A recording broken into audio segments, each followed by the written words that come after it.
Hey guys, welcome to the channel, welcome to a new video, and today it's so exciting. We have a 1997 Toyota Supra 15th anniversary edition. How cool is that? Single owner, since brand new. The car is literally stock. I am so excited for this. So we're gonna do an external review, going through all the features, all the design cues. I really like it just immediately. We're also going to look at the interior, and then we're going to take it for a drive, and we're going to see how does it feel to drive a Mark IV Supra with a turbo engine and a manual gearbox. I'm not sure about you guys, I'm super excited, so let's jump right into it.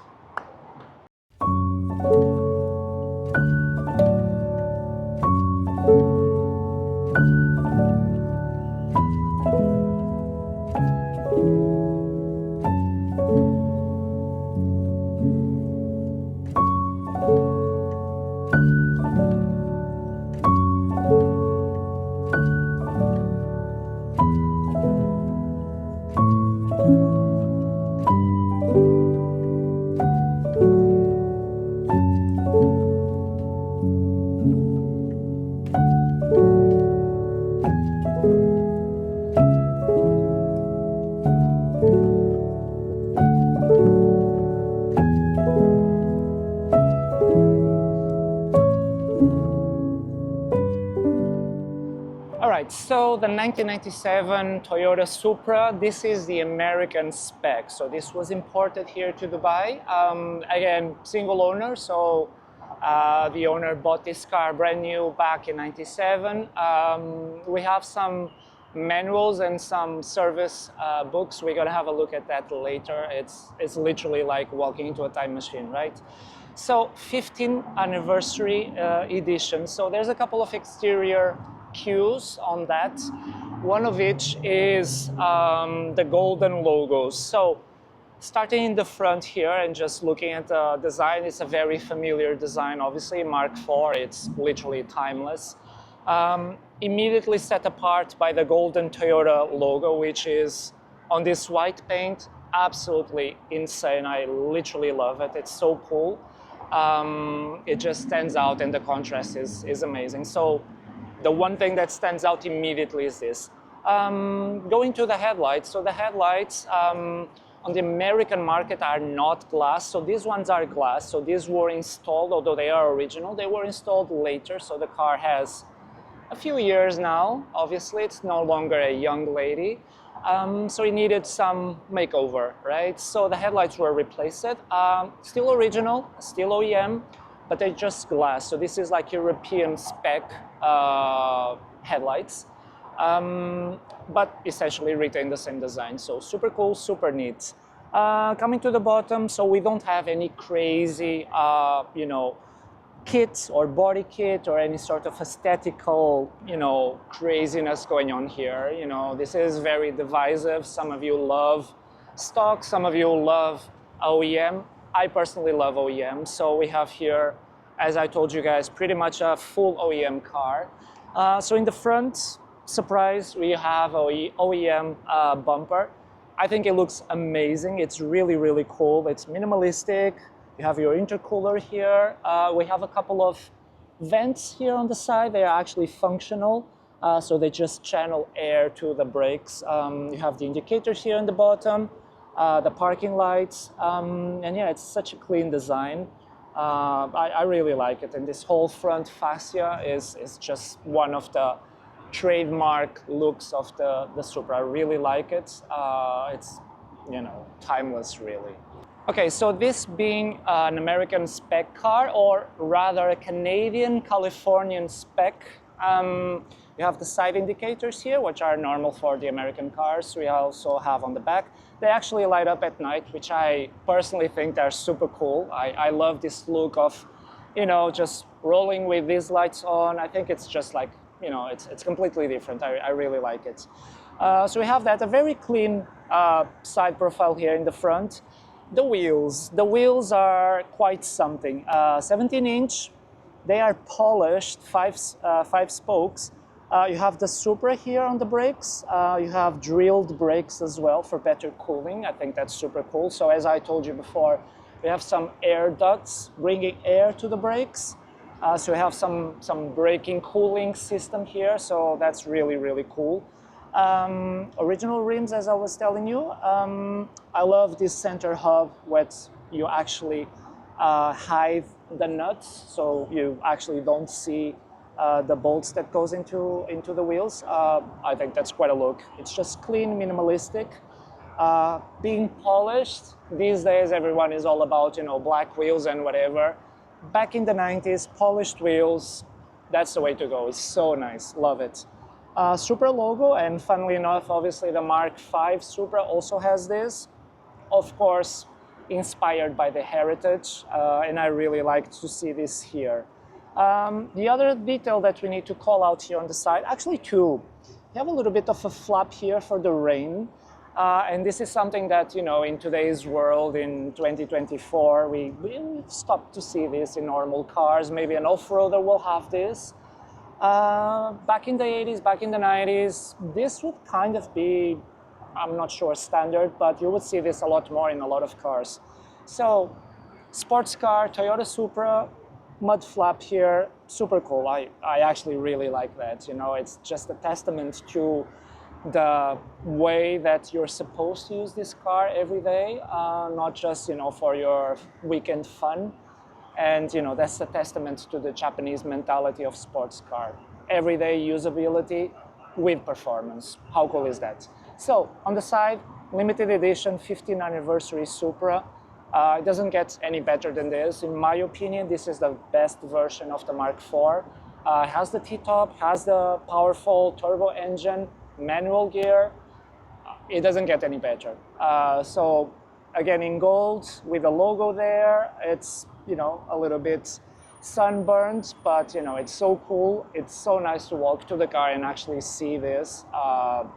It's just a testament to what this car meant back in the day and still means to this day.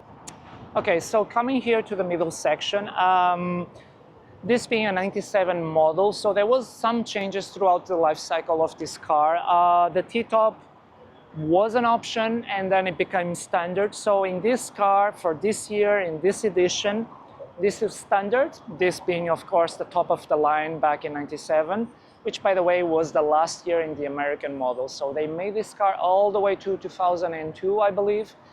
American specs or American sold cars, they stopped in 97. So this is the last year car. Being a limited edition, again, it came with all the bells and whistles and all the options. T-top being one of the most desirable options. This one has it. We're going to drive it in a while. We're going to remove it. And I think I'm going to fall in love with this car even more. So super cool feature. The T-top actually fits in the back. So we're going to see in a bit, there's actually anchoring points. You remove it. Obviously, it's manually operated. You just lift it. And it slides right into the back. There's anchoring points, and you know, you just carry it with you. So usability as usual, right? So love Toyota in the 90s for that. So T-top, super cool. Then side mirrors, very small actually for what they are, extremely small for the car actually. Minimalistic, you would say. So they kind of suit the whole vibe. A little bit small, so I'm not sure about the visibility. Definitely not as per today's standards, but very cool looking. They're electrically operated. Again, the car is fully spec'd, so this was very nice to see in the 90s. So naturally, being a coupe, and the side profile is dominated by obviously the T-top, which kind of sits low, but then the doors are quite wide and quite long. Which is a common trait of all the coupes and all the, you know, even the Mark V Supra has like somehow bigger than necessary doors. So, you know, opening in tight spaces might be a little bit of a challenge, but the proportions are right. Okay, so talking about proportions as well, weight distribution and where the wheels are placed. So this is obviously engineered by, you know, your top teams at Toyota. This has close to a 50-50 weight distribution. So obviously it's meant to be agile, nimble. It's meant to be, you know, for business. It has a purpose. So your doors, very proportional, very cool. We have here a little bit of a vent. Again, like in the front, we have here in the back a functional vent, again, to channel air to the brakes, so that we have the whole braking system receiving air as much as possible, so that we can actually, you know, keep the performance and keep the braking capacity of the car. Other than that, again, we have, you know, your beautiful wheels here in the back. There's a little bit of a 3/4 window. This is a 2+2, so we have two small seats in the back. So this window is, you know, your back window if you want. The seats, we're gonna have a look later. They're not very spacious, but they are there, so that is extremely cool. Other than that, side profile here in the middle section, very clean, no crazy side skirts. It's a very minimalistic, very clean design, very curvy, with curves and, you know, volumes, and I really like it. I think it's such a timeless design. You never get old of it, you know. It's been, you know, decades, and the car still looks clean. So I really like that. All right, guys, so Supra Mark IV, spoiler, you cannot have a Supra of this generation without this amazing, iconic spoiler. This is probably the most iconic spoiler in the whole sports car lineup of the 90s. I want to say ever, perhaps. Might be a little bit of a claim, but this car and this spoiler, they just go hand in hand. You have to have it. So this one, again, special edition. This comes as standard. I believe before was somehow of, if it's a turbo, it has the spoiler, non-turbo, no spoiler, optional, whatever. Standard from day one. It's been here, you know, put on in the factory back in Japan. Absolutely stunning. It's way bigger in real life, actually. So back in the day, playing Gran Turismo, you play, you know, you choose Supra, you play with this car. You obviously, you're not fully aware of the proportions or how the car actually looks in real life, naturally. But then you come to it, and the car is a lot bigger, and more than that, the spoiler is huge. Love it. It's absolutely crazy. And, you know, I'm in love with this car. I really like it. I can't not like this car. It's amazing. So, spoiler being your number one feature here in the back. The whole back is essentially just perfect design, you know. You have your round taillights, classic Supra from this generation. Iconic as well, super iconic. You know immediately what this is. Even if you never heard about this car, you know what it is. Absolutely love it. So cool. Again, we have the golden logo here in the back. So again, telling you this is a special edition, the special edition for this model year. 15th anniversary, so cool. We have the antenna, classic 90s, goes up and down, has motorized, so turn on the car, the antenna goes up. If that's not 90s for you, I don't know what it is, honestly. It's freaking cool, I love it. Single exhaust, and now I was doing a little bit of research on the car, and obviously you see most of the Supras, even the tuned ones, single exhaust. And why single exhaust? Essentially, weight saving. So you have a single line of exhaust, you have a single back panel, you have a single muffler, so weight saving. Obviously you could have 2 exhausts, 4 exhaust tips, whatever, for the sake of simplicity, for the sake of weight saving, and honestly, if you get a proper flow of exhausts, like, why would you need more than that? You know, that's Toyota's philosophy, you know, form follows function. So if this is functional, that's enough, that's plenty. Single exhaust, more than enough. Beautiful sound as well, very characteristic of this time, of this car. Also like it very much. We'll play a clip now for you guys to listen to it.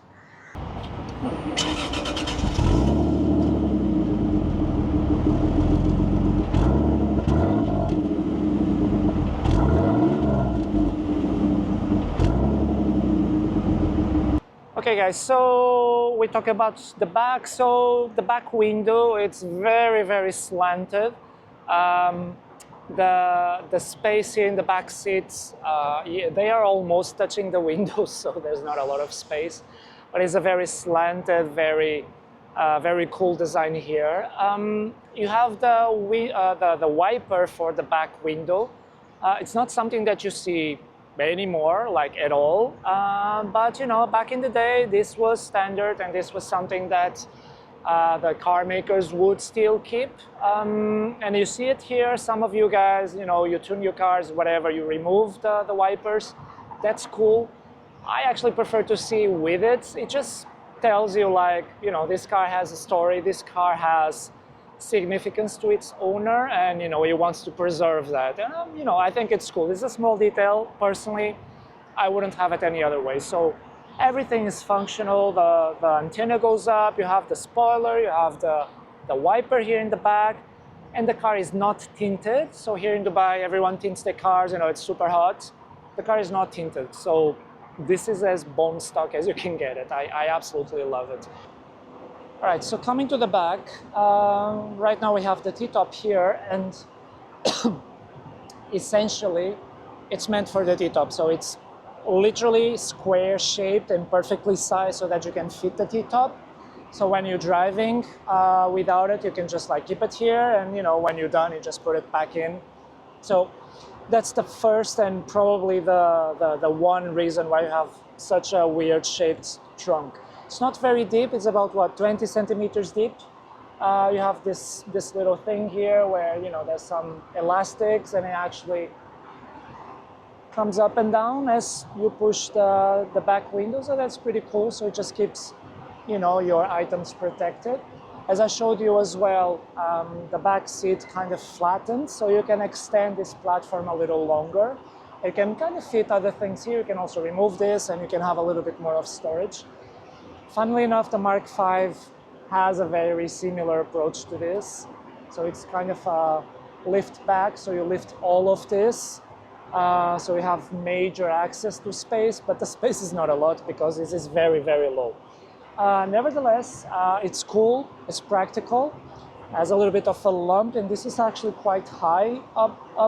So for you to maneuver your items up and down is a little bit annoying, but you know, so is the Supra, and we still love it very much, regardless of, you know, the storage situation. So yeah, so that's your storage. Okay, so talking about the engine, what can I say? It's a 2JZ engine, 3000 twin turbo with sequential turbos. This is the holy grail of engines, the 2JZ, world famous in Fast and Furious, and we have it here. How cool is this? So what can we talk about this car? So firstly, it's twin turbo, so they are sequential. So firstly, instead of working in tandem and together at the same time, at the same RPM regime, actually the smaller one will come as early as 18,000 RPM, and it starts to give you boost from there. Then at about 3,500, the exhaust starts to pull in the other turbo as well. And then from there onwards, they're both pulling. So essentially have a very linear torque curve immediately literally from idle. So the car, you know, has a very, very good, and I guess obviously the turbo lag won't necessarily be an issue because you have turbo throughout. So there's no regime in RPM that you don't have a turbo spinning as well. So a very cool idea, very cool technology, quite advanced for the time, twin turbos, bone stock, love it. This one being the American spec, so it didn't have to have the European regulations for emissions. So this one has 320 horsepower in 1997, and again the tach shows it 300 kilometers per hour. It's brilliant, I love it. So we have a little bit of K&N filter here. So there's bits and pieces that were retuned or, you know, repurposed, but you know, that's absolutely fine. So in this weather, you also need a proper air filter. More than that, from what I can see, the engine is pretty much stock. It looks amazing. It still has the cover here, which is cool. And yeah, so 6 cylinders sitting longitudinally to the engine. And you have here the 2JZ GTE that tells you that is the twin turbo. It says twin turbo there. Oh my God, it's so cool. I love it. It's so, so cool. And as you guys can see also, the engine sits not completely in the back, but kind of from the middle back. So there's only a little bit of weight going into the front. So your wheels are here. Your mass of weight is sitting right in the back. And your front obviously is a little bit lighter. You only have your radiators, a little bit of empty space. So as I told you before, the weight distribution here is not 50-50, but 51-49. So the engineers were quite careful in terms of how they were putting the weight in this car and how to make it handle properly. So obviously this being a very good design decision to just push the engine as back as possible. So yeah, I mean, we'll see how it drives, but it looks fantastic. And you don't see these stock engines, 2JZ in American spec with a maximum horsepower. I just quite literally lost for words. Love it, so good.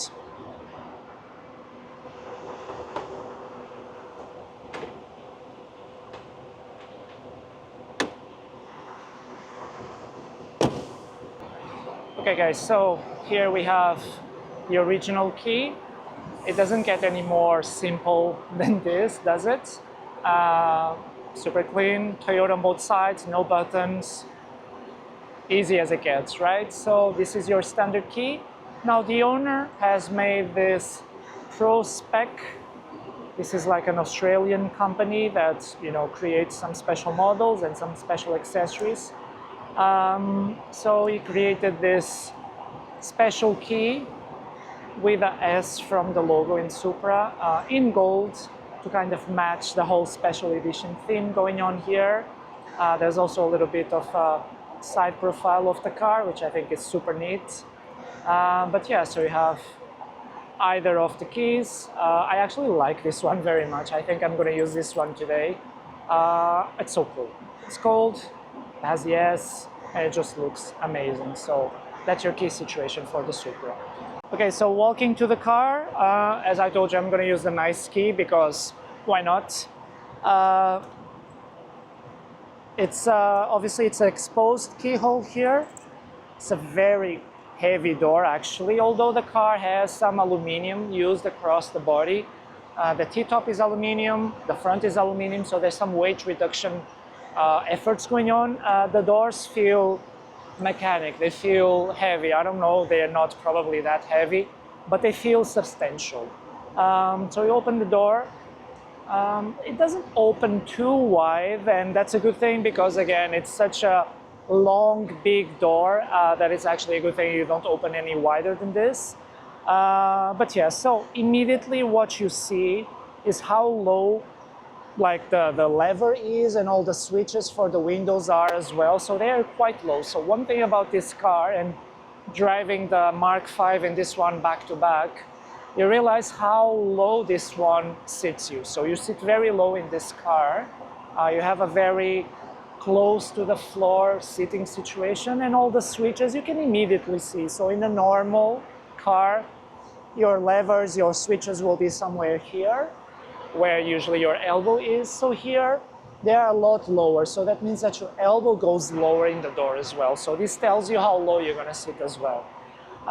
So this is the first kind of noticeable thing that you'll see. Very nice materials. Obviously, this car hasn't been restored, so it shows a little bit of aging. But to me, that shows character. So I actually love it as it is. I wouldn't do anything to it, to be quite honest. So let's go sit inside and see how it feels. Okay, so we're in the Supra, and my 5-year-old child inside me is having the best day ever, right? So this is like literally a dream come true. So yes, super cool. Before we talk about the interior, I want to talk about the originality of this car. So here we have the certificate of title from the state of California.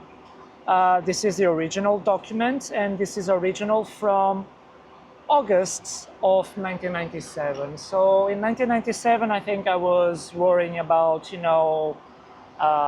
being a child and just, being a kid. And the owner was just, walking out of the showroom with a brand new Supra. So different things happening this year. So this is obviously, it shows how this car is single owner and is original from 97, and I think it's just cool. The document is here. It's awesome. I love it. So you don't see these anymore, do you? Now, the other thing that we need to show, and this is so cool, is the repair manual for engine, chassis, body, and electrical for the 1997 Toyota Supra. And look how massive this thing is. I never seen one of these before. I don't think cars in Dubai, this model here in Dubai has this. I don't think many of you guys have seen this before. Correct me if I'm wrong. Go to the comments. Let me know if you actually have seen this before. So this is essentially your go-to procedures, tools, and how to correct any problem, fix anything, what's the timing of your chains, literally everything that you need to know about your car, your engine, how to correct traction control system malfunction, where to go, what to do. This is literally amazing. You do not see this anymore in any car ever at all. I love it.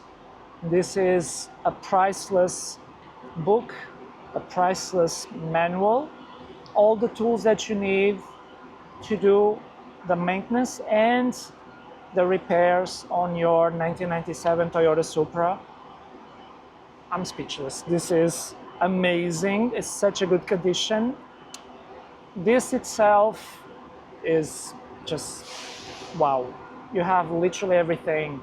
Components for the rear brake, what you have, what you can do to disassemble it, how to put it back, how to service it. I never seen any of this. So guys, be happy that we have still owners that keep these books and this material with their cars. This is awesome. All right, so details and what is the interior of the Supra. So big steering wheel, and funnily enough, it's kind of very, very similar to the one in the Mark V. So there was a little bit of inspiration and kind of carry over here in terms of overall design and overall feel for the wheel. It's thin. It's not bulky. It's not, very something that is very grabby. It's cool, but it's actually very thin, surprisingly. If anything, it's not necessarily your sports car focused, very, very purposeful steering wheel. It's a little bit generic, I want to say. A cool one, but they could have done a little better. Some models came with a 3-spoke wheel. Maybe that was a bit better. This one is a 4-spoke, comfortable, a little bit thin, but that's okay. Then we come here, we have a little bit of storage, and it opens from this side, so obviously opens from the driver's side, which is cool. We have here a little storage for your coins and your little bits and pieces. The top says limited edition 15th anniversary Supra, so that's very cool. You always have a reminder here of how special this car is. Manual handbrake, very close to your gearbox, so you can kind of, do some funny stuff with this. So it's very focused here.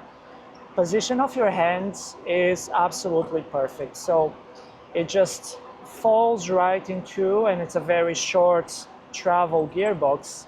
It's very cool, leather upholstered 6-speed. I think this is the G-Track 6-speed gearbox. I think it's only in the last years of this car it came with this particular G-Track. The rear is all the way to the right and down. And then you have your first, seconds sequentially. So very cool. I love how it feels. It looks very, very nice. So the whole dashboard is completely driver focused. If you notice, there's like a quite a bit of a slant here, so your passenger literally has no access visually even to the controls. So we have stability control here down in the bottom. Sorry, traction control. We have an option for snow, and we have an option for off. Coming up, we have your AC controls, and we have this in 2 stacks. We have temperature, which is actually an analog, very clicky sort of display, so button actually, sorry, that's actually very cool. You have here the fan speed, also very clicky, very nice, looks and feels very cool. Your direction of air, your AC on and off, your auto. So this came with auto AC, that's very nice. There's no dual zone, it's only a single temperature, but that's absolutely fine. I love the vents, they're very, I don't know, airplane inspired. They're very cool. I think Mercedes nowadays do something similar. I mean, this is the original, I love them, they're so cool, the design is cool, and you just operate them rotating left to right, so that's very cool. You have an analog clock here, and I think that's absolutely cool to see. It's very 90s, it's like orange with a black face, so that's amazing, that's really, really cool. You have your warning lights here, your emergency lights. You have a couple of reset buttons here for the odometer, a couple of warning lights will show up here. Then here we have cruise control. So this car came with cruise control back in the 90s, so that's super cool. Very, very nice to see. Your toggles here for the wipers, and obviously here you have both lights and indicators happening here on this stock. So this is very 90s Toyota. I remember my dad having a Corolla or a Celica, I think, back in the 80s, and it's if not the same, it's pretty much the same. I remember this sort of design and sounds, so this is very cool to see. The steering column goes up and down, so there's a little bit of adjustment happening here, so you can just adjust it accordingly to your style. So there's no shifting in terms of how close to you it is, but you just adjust it in height. Then coming to the center, you have your speed, and this being Canadian, California, you have both miles and kilometers. So this marks 180 miles or 300 kilometers per hour. 300 in the 90s. It's bonkers, I love it. Freaking cool. Right in the center you have your tach, and it goes all the way to 7,000. So this being the turbo version, it revs a little bit higher, so we have your tach right in the center, marking 7,000, very clear, very 90s font, love it. And then we have oddly large, very large actually, dial for both your fuel and your temperature. So they're kind of combined into one dial, so that's a very cool look actually, I really like it. It's a very low kind of profile that we have here in the dash, especially on the passenger. It's low, it's close to the window, you have lots of space here. So it's a very low, you sit low as well actually, so it's a very cool place to be. On the left side we have the electrical adjustment for your mirror, left and right. Then you have just up and down here, you have another vent, a couple of extra lights will go here.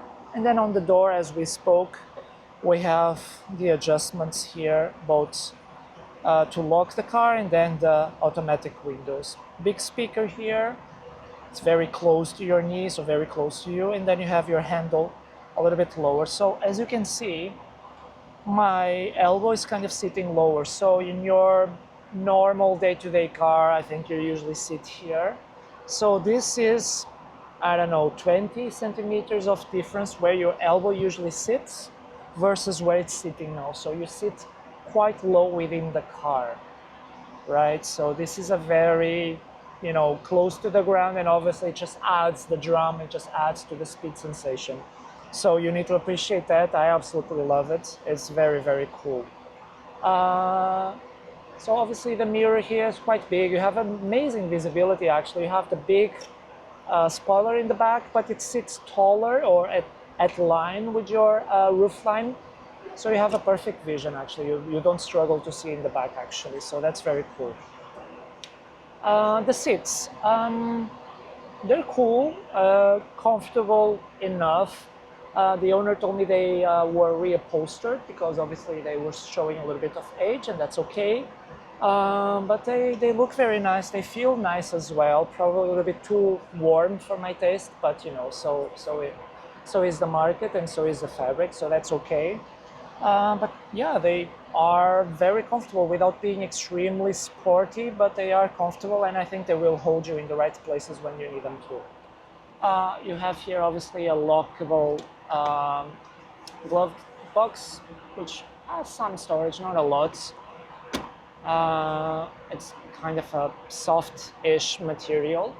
We have airbag. Actually, when the Supra came out, just small fact, it was the only Toyota model when it came out to have the passenger airbag as standard. So, you know, this was kind of the statement car back in the day. So, you know, that was very, very nice. So that's your front situation. Now talking about the back. So Mark IV Supra with back seats. And I mean, I'm not going to even try because I don't think they're meant to have adults in them. I mean, look at how little width you have here. They're very, very compact. I think they're meant for, you know, your kids or, you know, very, very short trips with, you know, your friends. But they're here, and to be quite honest with you, I kind of wish, you know, the Mark V had these as well. Short trips, you know, just makes things a little bit more practical. So, you know, you have your seats as well. You can sit two here in the back. So I guess that's enough kind of storage or enough kind of seating situation. Speaking of storage, obviously the back kind of tilts a little bit. So you can increase your storage, and the booth, which we're going to see in a minute, the booth is not very deep, but by pushing this down, you actually extend and you have, you know, a very, very wide and a very, very long storage, and you can actually fit some stuff here. So right now we have the ceiling installed there in the back, but you know, you have some extra storage, especially here where you have a little bit more of height. So you can carry stuff with you, and you know, you can actually use this as a weekender car. So if that's not cool, I don't know what it is. I love this car so much. So very, very nice attention to detail and design thinking. All right, so driving the 1997 Mark IV Supra. This is quite literally the best day of my life, car-wise. I can promise you this is, guys, when you drive your dream car, you feel like this. And I hope that one day you can do that, because this for me is it. I always loved this car, so much so that I have the new version, couldn't get a hold of one of these. This for me has been always the car that I wanted. And today I'm driving it, and some people say you should never meet your heroes. I say that's a bunch of BS, because you should always meet your heroes. And yes, maybe you don't like them, maybe they won't be up to your standard, maybe they won't, you know, be the way you want them to be, but they will be the way they are. And that means that, you know, they don't have any excuses to give it. You know, they are who they are the car they are, and this car is the way it is. The steering is heavy, the clutch is very heavy, but it goes and it makes sounds, and the turbos, and everyone, I'm in Dubai, and this is the land of supercars, and everyone is asking, you know, is that a Supra, whatever. Like, people love this car, and you can't get that with, you know, a random Ferrari. People don't care about that. This is special. Always has been, always will be special. And driving it today in the sun without the T-top, it's literally a dream come true, guys. I won't lie. So yeah, Mark IV, It makes sounds, turbo sounds. It's just pure joy. It's so good. And it's so easy to drive, surprisingly. I always, I don't know, found this car a little bit menacing. That makes sense. But it turns out it's actually very docile and it drives very well.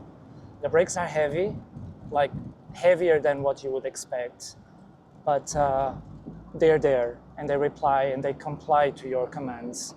As I mentioned, the steering is quite heavy. The steering wheel is annoyingly the thing that I dislike the most. It's thin and it has a lot of turns and it's not as direct as I want them to be.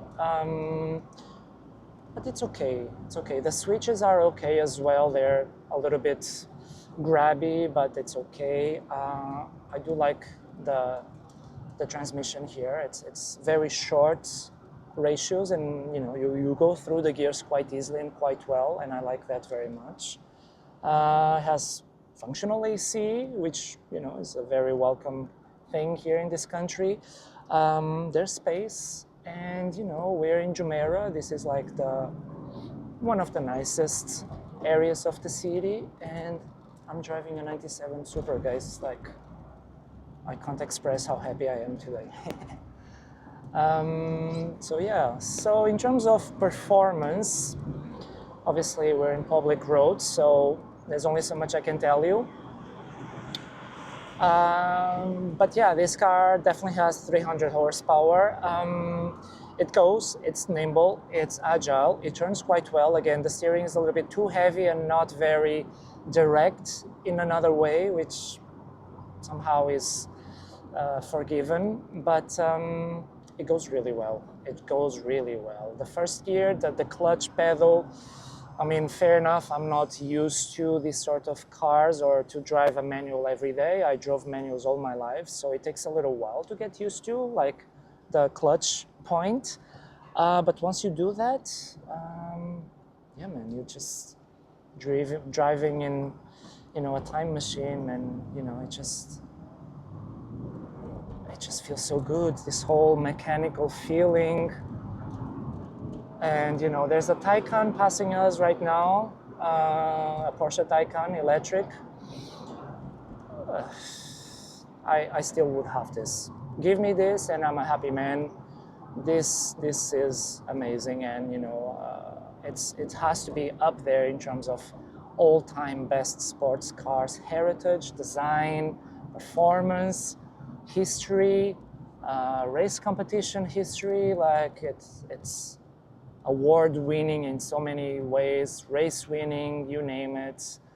This is an amazing car. I absolutely love it, and I'm thankful to the owner as well. Obviously, Nick, thank you very much for today and for letting us borrow your car and taking it for a drive in this beautiful city.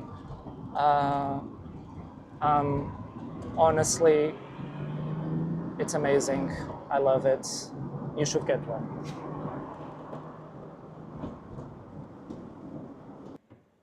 Okay guys, so final thoughts on the Mark IV Supra, and I guess you got it already while I was driving it, how happy I am.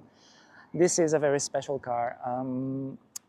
The clutch is heavy, the steering is a little bit heavy, but everything else is absolutely perfect, and I really love it. It looks amazing. I love the fact that it's 15-year-old anniversary, so it has the golden logos. I mean, you don't see many of those like at all anymore. It's stock, it's white, it's beautiful, it's well kept. It has the T-top, has the 2JZ engine. It goes fast, it has the turbo engine noises. I mean, it's just perfect. I love it. It's a beautiful car. Once again, Nick, thank you so much for the opportunity and for having such a beautiful car. So thank you for that, and I hope you guys enjoy it. Please check my other videos. I also have the Mark V Supra, so I'm gonna post the link here so that you guys can also see how these two cars are related to each other and what are the differences. So yeah, please keep tuned on the channel, like and subscribe, and I'll see you next time. Thank you so much, guys.